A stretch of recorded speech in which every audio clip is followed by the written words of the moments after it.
Jadi, nama tiangnya Inyomadi Gantara.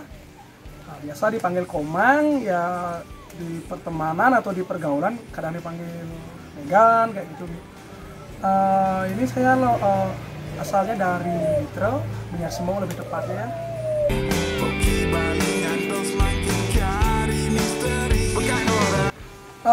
Untuk merah kobal nih, kalau yang bilang dengan metode seperti ini kayak ada paso atau bilang pane gitu kan, sebenarnya tergantung dari tempat dulu ya. Kalau saya masih hitungnya di dataran rendah sih, jadi kadang-kadang suhu air tembus 30 derajat lebih lah kan nih menurut tiangnya.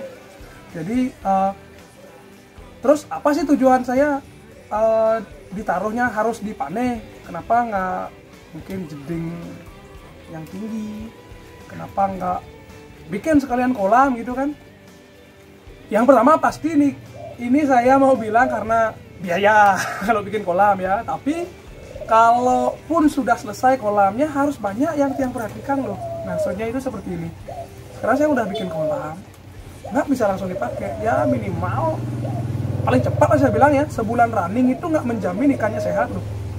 Karena mungkin nanti ada, saya sih nggak tahu saat apa yang terkandung dalam semen, tapi baunya tahu kan gimana. Nah, kalau udah running sebulan ya juga belum tentu juga dong bebas dari jamur, belum tentu bebas dari penyakit lainnya lah. Yang paling umum kita bahas penyakit itu kayak jamur white spot, kayak Aeromonas. Aeromonas ini yang bahaya. Satu ikan kena Aeromonas bisa semuanya kena gitu loh. Maksudnya kalau jamur tuh kan masih sebatas ikannya ini daya tahannya bagus apa enggak, jadi kelihatan ada titik-titik putih. Nah, pernah nggak saya sampai kena ikan tuh udah white spot itu? Pernah. Itu yang harus saya siasati dulu. Jadi untuk saya yang masih pelihara di pane atau pasu tanah liat, ketika baru pertama beli, ya nggak langsung gini dong, nggak langsung nggak bisa. Jadi saya memang siapkan pane dulu, saya siapkan aerator. Nah, tadi kan dibilang nih, gimana cara melihara tanpa aerator? Lah kok sekarang malah harus ada aerator gitu? Yang namanya ikan, beda tempat ya pasti beda adaptasi lah.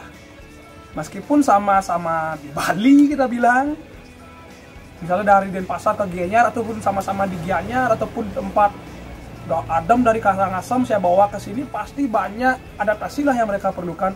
Jadi tujuan saya untuk aerator itu adalah mengetahui kekuatan ikan dulu. Biasanya ya saya jarang beli ikan indukan, bahkan tidak pernah saya bilang. Karena kalau saya beli indukan, yang saya takutkan itu ya udah beli gede, tahu-tahunya adaptasinya dia tidak bisa ngikut dengan lingkungan saya. Makanya saya beli kecil. Ya kalau kita ambil dari sudut pandang ekonomis kan lebih murah kan? Lebih murah. Yang kedua, kalaupun yang kecil itu nanti dia mau adaptasi itu lebih gampang menurut dia. Kenapa lebih gampang? Nah itu udah saya balik lagi ke aeratornya.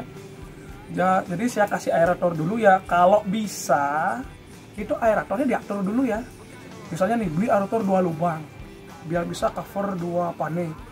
Kalau benar-benar langsung dari selangnya itu ditaruh ke pasonya, saya yakin ikannya bakal mati karena keputer. Itu pengalaman tiang pribadi. Makanya saya biasanya beli gini sih, kayak splitter yang bisa diatur keras kecilnya oksigennya. Yang jelas keluar gelembung aja, meskipun kecil asal keluar itu aja udah cukup. Jadi semacam sebatas suplai oksigennya sih. Karena kebetulan juga koki Bali tanpa alaminya pun kalau memang satu pane itu dikasih satu koki Bali itu nggak bakal mati kok. Nah, berikutnya sampai kapan saya melakukan hal seperti itu? Ya paling cepat ya sebulan ya. Sebulan dalam artian gimana ya? Kalau kita lihat kayak sekarang kan lagi hujan. Kalau seminggu kita berlakukan seperti itu, langsung kita taruh di pane di bawah matahari dan hujan, saya yakin bakal ada jamur. Ya Aeromonas lah, bukan jamur lah, Aeromonas. Jadi ini kan siripnya itu kayak mulai habis keropos. Enggak white spot sih, cuma aja kelihatan keropos gitu. Nah, kalau udah kayak gitu masa saya mau ngulang lagi karantina? Nah, jadi makanya saya bilang kalau lebih baiknya 1 bulan dulu lah untuk mengetahui kekuatan ikan. Nah, kalau ada yang mau tanya tips and trick untuk nambah daya tahan ikan itu gimana? Kalau nanti ada mau karantina ikan, itu usahakan jangan dikit-dikit itu pakai gini, jangan dikit-dikit pakai obat gitu loh. Apalagi yang udah pernah pelihara selain koki Bali atau koi atau sebagainya, mungkin nggak awam dengan yang namanya gilin, obat biru, apapun itu. Kalau bisa hindari aja ya. Pengalaman saya pernah pakai ya Lukastop, Lukastop namanya. Saya sebut merek ini. Mungkin banyak yang tahu ya. Aerator dikasih Lukastop, itu bikin bercak hitam ternyata. Saya kira mutasi, ternyata enggak. Bercak hitam itu gimana ya? Kayak kita pelihara ikan ini sudah mutasi. Biasa kan ikan koki Bali kalau kecil itu warna hitam. Ketika mutasi dia udah mulai warna putih kah, merah putih kah, tiba-tiba muncul hitam lagi dan itu bercak kayak pasir itu. Saya jamin kalau kalian ketemu kayak gitu kecewa berat pasti kan. Nah, itu dah alasan saya kalau bisa ya karantina minimal pakai aerator lah. Kalaupun ada yang luka atau gimana, biar nggak banget pakai itu, mungkin dipakainya disiasati aja ya. Kalau yang mungkin yang udah lebih dari sebulan itu umurnya kan udah bisa makan pelet kecil-kecil, direndam lah pakai air apa namanya ya, air bawang putih. Air bawang putih. Kalaupun udah mulai ada yang kena jamur atau gimana, kalian bisa pakai kunyit ya, kikeh istilahnya orang Bali bilang kikeh. Cari airnya diperas, jangan sampai ampasnya ikut ya, airnya aja. Nggak banyak kok, paling cuma 2 sendok aja udah cukup, 3 sendok lah untuk panen ukuran segini lah yang ada di sini lah. Itu dilakukan ya, jangan setiap hari juga lah. Kalau ternyata 1 hari dilakukan masih lemah ikannya, jangan langsung diganti gitu aja, air aja yang dikurangi dulu, ganti dengan yang baru. Dengan catatan jangan pakai air pump. Kalau ternyata di tempatnya kalian itu masih susah nyari air selain air pump, ya endapkan dulu lah. 1 kali 24 jam menurut saya masih kurang ya. Kalau mau yang lebih baik itu, misalnya kalian punya tanaman air, entah itu kapu-kapu, entah itu jangu, jadi di paso endapan kalian itu tambahkanlah beberapa tanaman air. Kalau untuk tanaman air yang paling ideal nih kalau dari Bli ini kan apa sih Bli? Kalau paling ideal ya, kalau Bli lihat sekarang ini kan di sini ada tunjung. Tunjungnya ini sih kalau sudah gini ya, kalau sudah running ya panennya ya. Tapi kalau untuk pengendapan air itu biar nggak terlalu keras kapuritnya, ada beberapa pilihan sih. Misalnya jangu, kapu-kapu. Ya itu untuk pengendapan ya. Ya umum sih nggak susah sekali sih. Ataupun mau pakai ganggang koki yang biasa orang pelihara koki Bali itu pakai, bisa juga kok. Yang jelas kalau nggak ada masalah di tanamannya, harusnya nanti untuk ikannya juga nggak masalah ya, kalau bisa lah 3 hari lah. Kasihan kalau sehari semalam. Kalau untuk anakan ikan ini kan lebih mudah di sini adaptasinya atau yang dewasa sih Bli? Gimana ya ngomongnya, kalau mau pakai metode seperti ini, kalau mau dewasa ya sekalian beli jeding dalam ya, dengan catatan kalau mau hasilnya maksimal, tumbuhin dulu lumutnya lah. Nah, kalau ada yang pengen tahu nih, kenapa sih pakai tanah liat, apakah nggak bocor? Ada beberapa yang emang nggak bocor, tapi yang bocor udah siap plester semen dengan catatan semennya itu di luar, bukan di dalam. Kenapa sih bikinnya di luar? Yang saya cari bukan view jedingnya, yang saya cari kan untuk perkembangan, bukan hanya pertumbuhan ya, perkembangan ikan koki Balinya. Jadi kalau untuk tanah liatnya udah cepat ditumbuhin lumut, ya kita nggak perlu nunggu lama dong. Daripada kita semen di dalam, memang di luarnya bagus kelihatan jedingnya kan, memang kurang serak aja. Coba ya bayangkan ya, saya mau lihat koki Bali dari atas itu kan cerah. Padahal yang saya lihat koki Balinya lo kayak nggak serak aja, lihat ada lekuan semen, warna-warna semen, apalagi lumutnya itu lama tumbuhnya. Ketimbang saya langsung pakai tanah liat ini, lumut jujur kok seminggu aja udah mulai tumbuh lumut kok. Tumbuh lumut ya pasti dimakan lah sama ikan kokinya. Dan juga saya nggak khawatir lah nggak khawatir dalam artian nggak ada mungkin zat-zat berbahaya dalam semen itu yang masih mengendap, itu ya kurang lah hal khawatir seperti itu.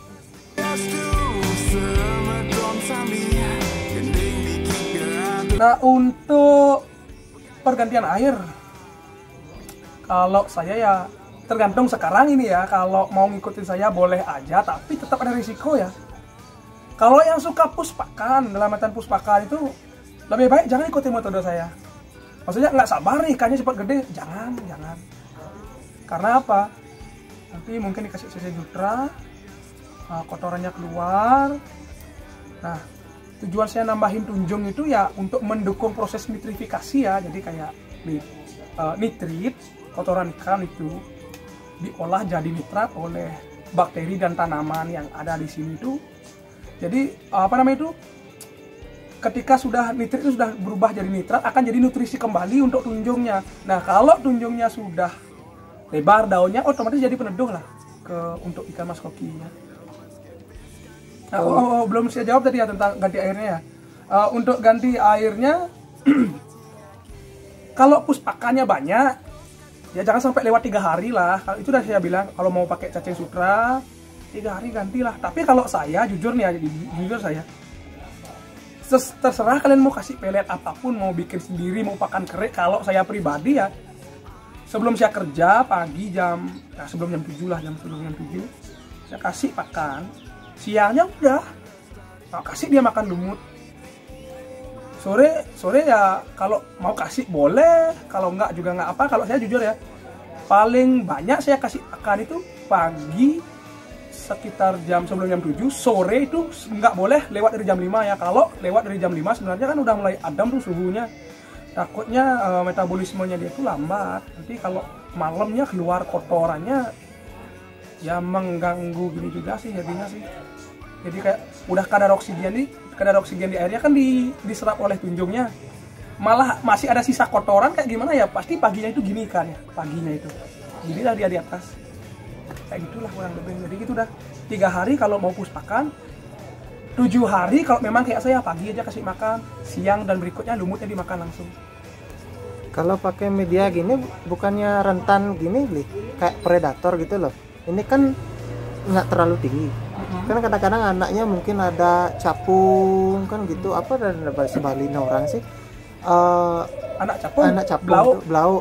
Kan bukannya kalau gini tuh rentan predator nggak Bli? Kucing juga kadang-kadang kan kita nggak tahu. Kalau belinya harus ditutup apa gimana sih Bli? Seperti yang dilihat di sini. Kenapa saya taruh di sini? Kalau ditaruh sini rawan kucing, maksudnya kalau ditaruh tepat di depan saya ini kan ya kucing bisa naik. Kalau di sini kayak mau nyandar di mana kucingnya. gitu ya jadinya ya. Nah, kalau predator kayak belau sampai sekarang kan saya mulai benar-benar fokus peliharanya itu, benar-benar keeping itu dari April tahun ini. Sama sekali nggak pernah dapat kasus ikan kemakan belau. Apalagi saya ganti ya maksimal 7 hari saya ganti, akhirnya nggak mungkin lah sempat berkembang belaunya kayak gitu sih.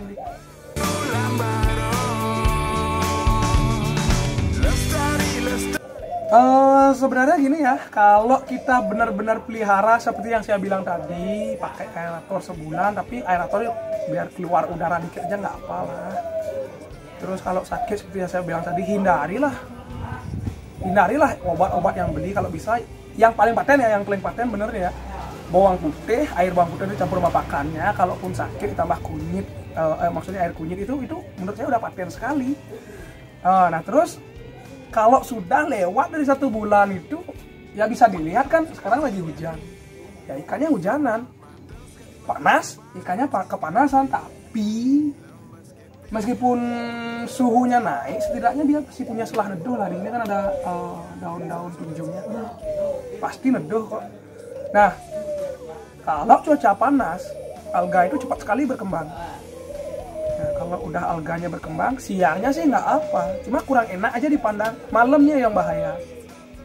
Malam jam 7 sampai jam 10 tuh nggak kelihatan kok. Bahkan, mulai jam 11 ke jam 11 malam sampai pagi hari itu baru kelihatan bakal ada ikan kayak gini nanti. Jadi siasat saya itu misalnya nih, satu jeding itu diisi, satu panen itu diisi koki Bali usia 4 bulan nih, 3 ekor misalnya nih. Jadi 3 ekor itu selama dipanennya itu nggak mangap-mangap, aman. Pagi mangap-mangap, nggak mangap-mangap itu wajar aja sih, tapi kalau udah keseringan saya lihat kayak gitu, kurangi satu. Jadi untuk dipanen mungkin berapa ya? 30-40 cm ya diameternya ya, 40 cm lah bilang ya, dengan kedalaman mungkin 15-20 cm ya, saya nggak dapat ukur sih. Itu usia 8 bulan maksimal 2 ekor saya bisa taruh, maksimal ya, usia 8 bulan ya. Tapi kalau usia 4 bulannya saya bisa taruh 3 ekor. Kapan harus diganti? Kalau kapan harus dikurangin? Ya kalau kita udah pagi hari nih ya, pagi hari ya, udah kelihatan mangap-mangap, siang hari juga kelihatan mangap-mangap, kurangi satu, cariin tempat. Nah, pertanyaannya juga, kenapa harus di sini? Jadi kalau saya pribadi suka koki Bali itu kalau dia punya warna merah. Merah aja saya nggak terlalu suka sih. Bukannya nggak suka. Jadi saya kayak, kalau punya koki Bali ada pola ya kayak ikan koi itu, jujur saya suka sekali sih. Jadi gimana caranya mencerahkan warna merah biar warna putihnya tetap kelihatan cerah? Di sini akal saya. Dalam artian, pagi aja kasih makan, siangnya silakan lumutnya dimakan oleh ikannya, dimana lumut itu mengandung alga. Nah, sinar mataharinya ini yang ya, saya sih pengalaman saya pribadi pelihara koi kalau dapat sinar matahari kan merah, jadinya merah. Tapi ada lagi satu yang lebih praktis ya caranya ya, pakai spirulina. Apapun itu peletnya ataupun mau bikin makanan sendiri tapi dicampur bubuk spirulina itu ampuh menurut saya. Hanya saja kekurangannya terlalu banyak dikasih kan ataupun yang mengandung spirulina lah, warna putihnya pasti agak kekuningan. Saya berani bilang seperti itu. Nah sekarang pertanyaannya gimana cara menyeimbangkan itu?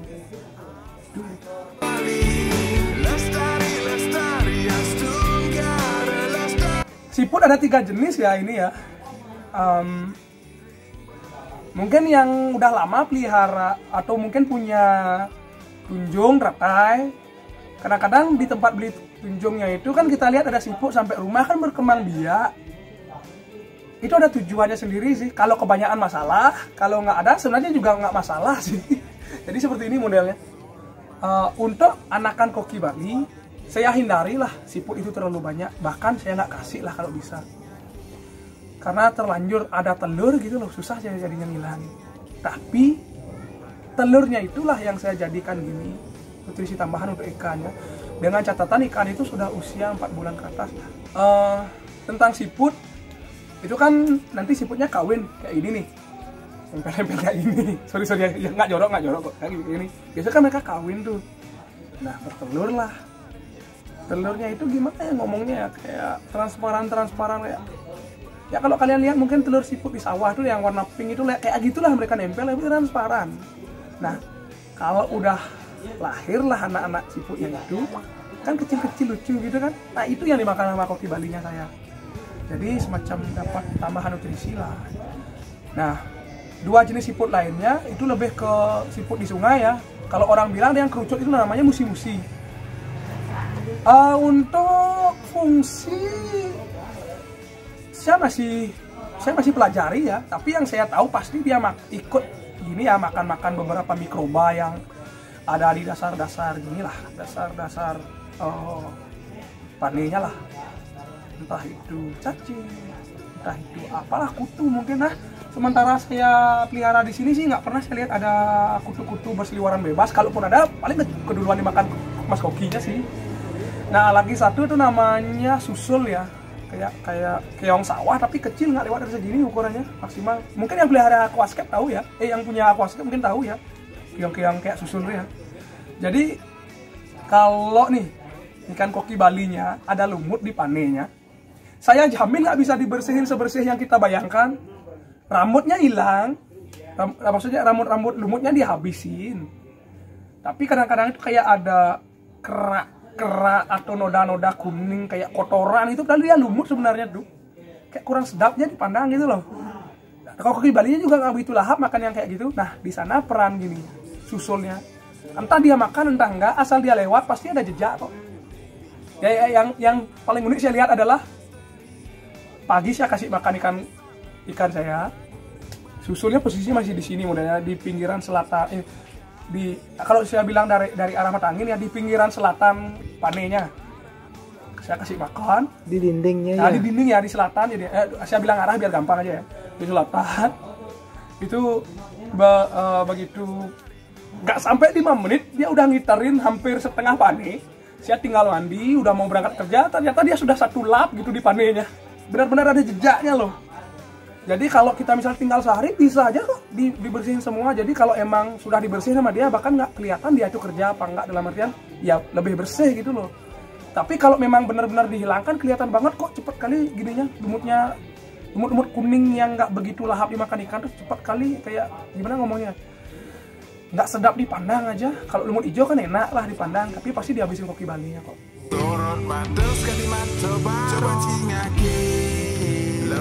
Kalau dari tiang pribadi ya,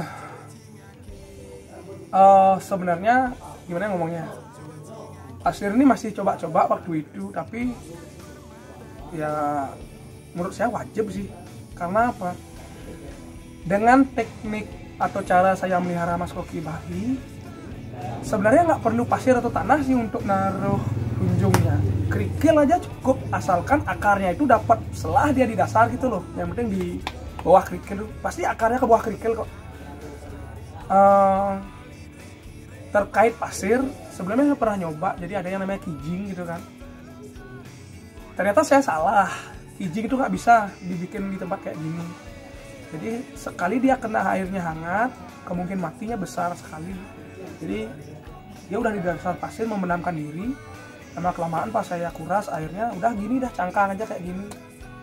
Tetapi ternyata sekian lama berjalan, pasirnya itu malah ngiket akarnya gitu loh, akar dari kunjungnya.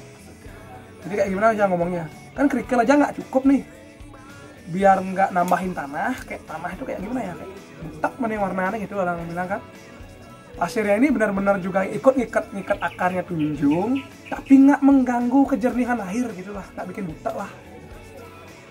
Kijing itu untuk apa sih sebenarnya? Kijing ya sebenarnya nyoba sih, tapi saya nggak sarankan aja sih, kasihan juga ikannya. Jadi kijing itu kan ada kerang di sawah, bukan di sawah sih, di sungai. Dia itu biasanya membenamkan diri di bawah pasir. Tujuan saya pertama itu karena saya pelihara koi ya, itu saya pakai untuk gini aja sih. Kalau ada kotoran atau mikroorganisme itu berterbangan di air itu, kijingnya itu nggak perlu nyari, dia cuma tinggal memunculkan mulutnya aja di dasar gininya kolam atau panenya itu, tinggal buka gini aja, pasti dia nyari mikroorganismenya kok. Tujuannya sih ya gini aja sih, kalau bisa biar cepat aja airnya jernih, meskipun nggak begitu kelihatan karena saya naruhnya di bawah terik matahari langsung. Alganya cepat keluar, kijingnya nggak sempat makan banyak. Beda cerita nih kalau ditaruhnya di tempat adem, ada pasirnya. Pasir itu kan media hidupnya dia, itu pasti jernihnya lama kok. Apalagi nilai plus dari kijing itu kalau dipeliharanya di kolam yang airnya adem, agak dalam juga lah, itu saya jamin itu gimana ngomongnya, itu saya jamin dia pasti berperan terhadap kejernihan dan juga mengontrol TDS ya. Meskipun saya nggak yakin berapa, tapi saya yakin terkontrol dikit lah ketimbang nggak ada. Itu sih menurut saya manfaat kijing.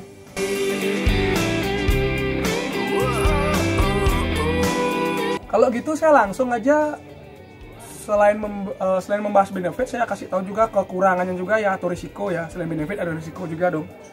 Nah, untuk yang pelihara tanpa mesin dengan metode simpel kayak saya Niki, benefitnya pertama, yang mau bikin warna merah silahkan seperti ini. Jadi kalaupun mau dipakai spirulina, nggak sampai sebulan, seminggu aja udah kelihatan kok bedanya. Jadi misalnya nih warnanya oranye pudar, nah seminggu pasti ada bedanya lah.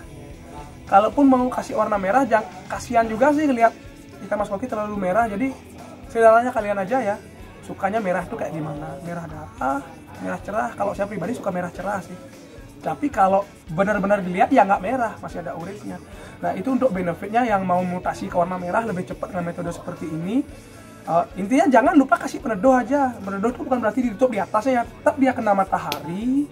Ya mungkin pakai tumbuh-tumbuhan air kayak kapu-kapu bisa. Kayak kalau karena saya memang hobi pelihara tunjung, ini sebenarnya tunjungnya bibit-bibit yang saya kembangkan sendiri. Induknya udah 7 tahunan ini. Kebetulan saya suka sama tunjung saya, makanya saya pakai tunjung. Yang lainnya sengaja saya nggak tambahin biar nggak bat gitu loh. Jadi niatnya mau lihat koki Bali, mana sih kok bat gitu. Biar nggak terlalu rimbun ya. Iya, nggak terlalu rimbun gitu ya. Kalau pakai kapu-kapu pasti rimbun. Kapu-kapunya 1, besoknya nambah 1, seminggunya udah 5 gitu biasanya. Pasti saya jamin. Selain itu akarnya panjang ya. Akarnya panjang, memang sih bisa dimakan sama ikannya, tapi saya jamin yang bukan nutrisi utama lah untuk ikan. Kalau nutrisi utama ya kalau memang mau pakan kering kan sudah umum nih, tepung terigu, telur bebek itu kan sudah umum tuh. Kalau bisa untuk menyimbang itu ya kasihlah campuran apa gitu, misalnya kayak sayur atau daun-daunan ya, kayak ganggang koki Bali lah yang banyak seratnya lah. Kalau mau diulek gitu dicampurin ke makannya bisa aja sih, biar lebih pasti jadi makan. Soalnya kalau ganggangnya ditaruh, kalau nggak bener-bener lapar dia nggak bakal habis ganggangnya. Itu pun kalau mau dimakan usia di bawah 4 bulan pasti nggak mau makan ganggang, jarang ada makan, cuma nggak sebanyak yang 6 bulan ke atas. Terus kalau kita bikin peda kan masih dimakan. Lebih gampang lagi kalau di blender halus ya. Iya, di blender halus tuh ya kalau mau aja sih. Yang penting nggak resem aja nih di blendernya ya. Soalnya itu kan kita nggak tahu ada apa aja di kolam. Apalagi bekas tai B gitu loh. Kotoran ikan maksudnya. Kalau kekurangannya? Kekurangan ya. Untuk yang mau ikut metode ini lebih baik jangan dulu ya langsung ke metode ini. Kalian kalau mau main aman siapin aja akuarium dulu lah. Dalam artian kalau nanti ternyata terjadi hal yang tidak diinginkan, pindahkan dia ke akuarium biar gampang handle. Jadi kekurangan yang saya maksud adalah pertama, suhu yang terlalu panas, terkena matahari dari pagi sampai sore, akan ada gelembung di ekor ikan. 1-2 paling dikit. Hari berikutnya, bukan hari berikutnya sih, besok paginya saya jamin hilang. Tapi kalau ternyata lambat nih ganti airnya nih, maksudnya kan 3 hari udah butek kali karena terlalu dipuspakan, sengaja dibiarin seminggu, saya jamin bakal ada aerobonas. Saya jamin karena apa? Pertama, emang ada tumbuhan, tapi karena kotornya banyak, dia proses nitrifikasinya nggak secepat yang dibayangkan gitu loh. Jadi kalau ada yang mau tahu, ini sengaja saya biarin sebulanan nggak saya ganti. Tahu ekornya pendek, maksudnya kanannya pendek, kirinya sedikit lebih panjang. Padahal aslinya keduanya itu memendek, kena mungkin yang namanya aeromonas itu ya. Finrod itu ya. Finrod mungkin ya, sorry Finrod. Apa namanya itu? Kalau udah kena yang kayak gitu ya, tanda-tandanya adalah sebelum terjadi hal itu, gelembungnya itu banyak sekali. Jadi misalnya nih, di hari pertama nyoba ada 2-3 gelembung, agak besar lah gelembungnya. Di hari-hari berikutnya ada banyak gelembung yang jauh lebih kecil dari itu, segera pindahkan ke akuarium. Gelembungnya itu nempel di ekor ya? Nempel di ekor. Kalau sampai nempel di badan bahaya sekali. Kalau sampai nempel di badan itu ya siap-siap dah. Itu yang mungkin kita takutkan. Ya ciri-ciri kalau lendirnya itu banyak diproduksi ketika ada gelembung yang sebenarnya memang ada di kolam itu sendiri ya. Jadi pas gelembungnya itu kena di badan ikannya nempel karena produksi lendir ikannya bertambah. Terus kalau kita pegang sih, kalau sebatas koki Bali ukuran kecil nggak berasa kok kalau lendir itu banyak atau enggak, tapi bisa dilihat asal gelembung itu banyak nempel di badan, bukan disirip aja ya. Ya siapkan tripan khusus lah, aerator. Nggak usah aerator deras lah, yang penting keluar gelembung aja. Terus untuk makan kasih tambahan rendaman air bawang putih lah, itu aja udah cukup sih. Tapi kalau terlalu parah jangan kasih makan, tapi tambahkan air kunyit ya. Nggak terlalu banyak kok, untuk satu ikan 3 sendok aja udah banyak sekali.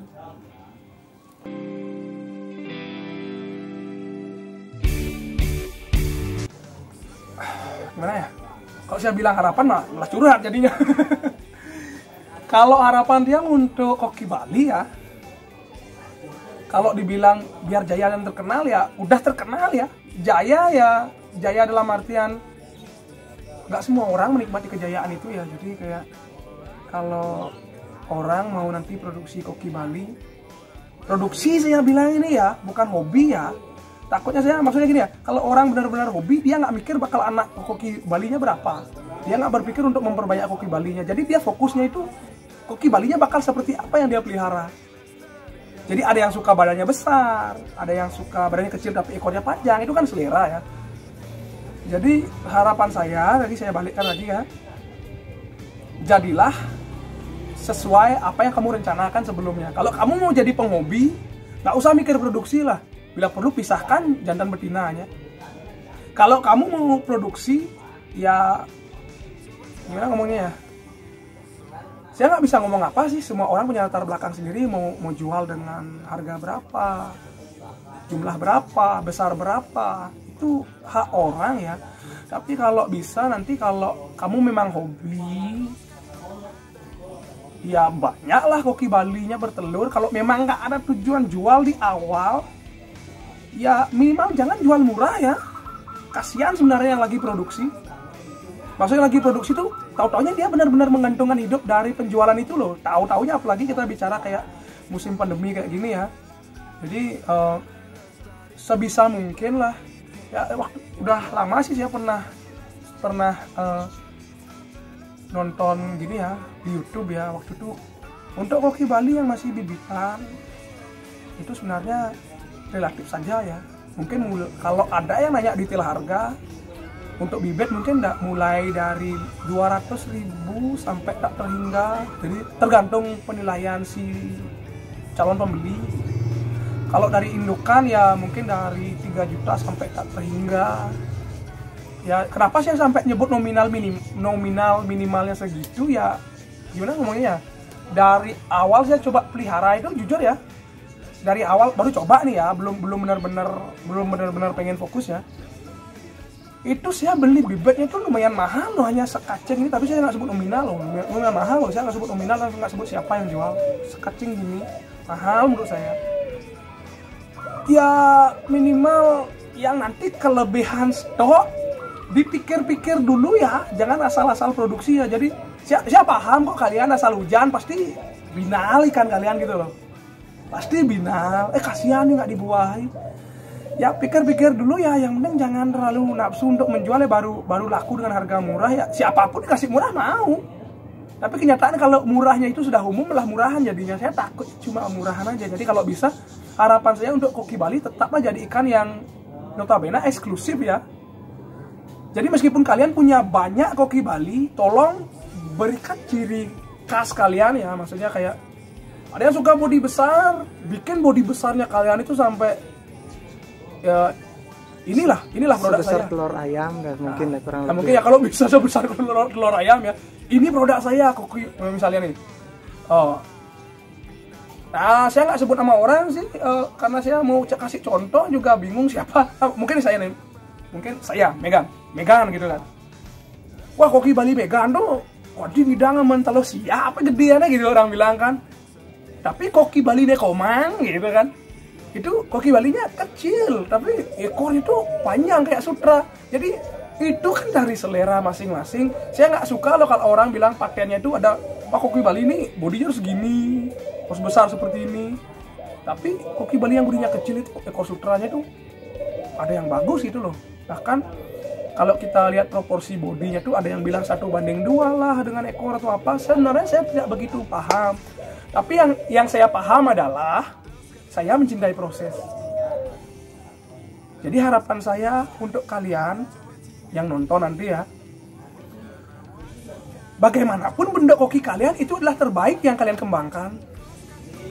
Itu ya, terbaik yang kalian kembangkan. Karena setiap kalian melakukan eksperimen, coba-coba dan sebagainya, pasti kalian akan selalu membenah diri, gitu loh. Pasti akan selalu membenah diri. Ya kayak saya, yang jelas mata nggak tumbuh nggak masalah, ekor nggak tumbuh nggak masalah. Banyak yang bilang ada waktunya, tapi yang saya tahu mata duluan tumbuh, ekornya pasti lebih pendek. Matanya belakangan tumbuh, ekornya pasti lebih panjang. Yang selama saya pernah coba. Nah, ada mata sama ekornya, tubuhnya barengan, ketimbang saudara-saudaranya, bodinya jauh lebih kecil, lama sekali tubuhnya. Nah, pertanyaannya, saya suka yang seperti ini nggak? Oh suka dong. Dari kecil aja udah seimbang. Tapi nyari besarnya lama. Karena ya, orang yang gitu-gitu kan punya selera masing-masing lah. Ya, punya selera masing-masing ya. Saya nggak pernah menyalahkan atau membenci atau mencela selera orang ya. Jadi untuk yang nonton kali ini, apapun yang kalian miliki, karena kalian sendiri yang merawat, itulah yang terbaik yang kalian miliki.